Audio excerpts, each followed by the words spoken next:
మీరెవ్వరు ఇనే పరిస్థితిలో లేరు ఈ రోజున కదా. ఎవ్వరు ఇందామని కానీ మీ సమస్యల గురించి మాట్లాడదామని కానీ సరే ముందు మనకు అన్నం పెట్టే రైతు కోసం మాట్లాడుకున్నప్పుడు మనం మాట్లాడుకున్నాం. మరొకటి ప్రధాన సాగునీటి పథకం పుష్కర ఎత్తిపోతల పథకాన్ని దాన్ని ముందుకు తీసుకెళ్తాం. అలాగే పత్తిపాడు మండలంలోని సుబ్బారెడ్డి చంద్రబాబు సాగర్ ఆధునీకరణని కోరుతా ఉన్న రైతాంగం దానిని ముందుకు తీసుకెళ్తామని మనస్ఫూర్తిగా రైతాంగానికి తెలియజేసుకుంటూ ప్రకృతి వనరుల విధ్వంసాన్ని ఆపుతాం. దీనివల్ల వంతాడ మైనింగ్ వల్ల ఎర్రమట్టి గ్రావెల్ కొండల్ని అధికంగా ఉండి వీటిని దోచేయడం వల్ల ప్రజలకి క్షయ ఊపిరితిత్తుల వ్యాధులు వస్తా ఉన్నాయి. దీనికి వైద్య సదుపాయం కూడా లేదు.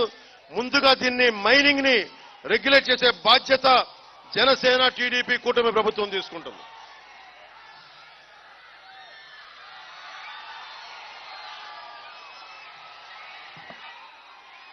మీతోటి ఈరోజు ఇలా ఓట్లేదా?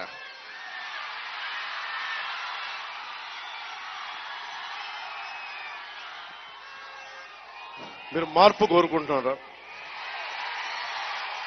వైఎస్ జగన్ ప్రభుత్వం కావాలా? వైసీపీ ప్రభుత్వం కావాలా? మీకు మార్చాలా వద్దా? దానికి నేను మీకు మాటిస్తున్నా. జెండాలు దించాము కొంచెం. నేను మీకు మాటిస్తున్నా. దశాబ్దం నుంచి రోడ్ల మీద ఉన్నాను. నేను వేలాది మంది కౌలు రైతులకి నా సొంత డబ్బు ఇచ్చిన వాడిని. జనసేన మద్దతుదారులు స్వచ్ఛందంగా వచ్చి ఇచ్చినవాడిని. తూర్పుగోదావరి జిల్లా రైతాంగానికి, పత్తిపాడు జిల్లా రైతాంగానికి నేను మాటిస్తున్నా. నేను మీకు అండగా ఉండేవాడిని. కూటమి ప్రభుత్వం మీకు అండగా ఉంటుంది.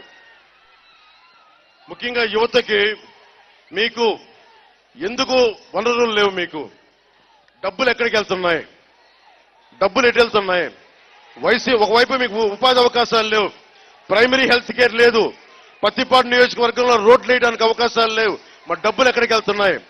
40,000 కోట్లు సారా మీద మద్యాన్ని నిషేధిస్తానని చెప్పిన వ్యక్తి ఈ రోజున సారా నమ్ముకుంటూ 40,000 కోట్ల రూపాయలు సంపాదించి 60 రూపాయలు ఉండే మద్యాన్ని 200 రూపాయల పైన మద్యాన్ని అమ్ముకుంటూ దాదాపు 40,000 కోట్లు మీ లివర్ని, మీ ఆరోగ్యాల్ని, మీ మొత్తం బ్రెయిన్ ని పాడు చేసేంత, నరాల్ని పాడు చేసేంత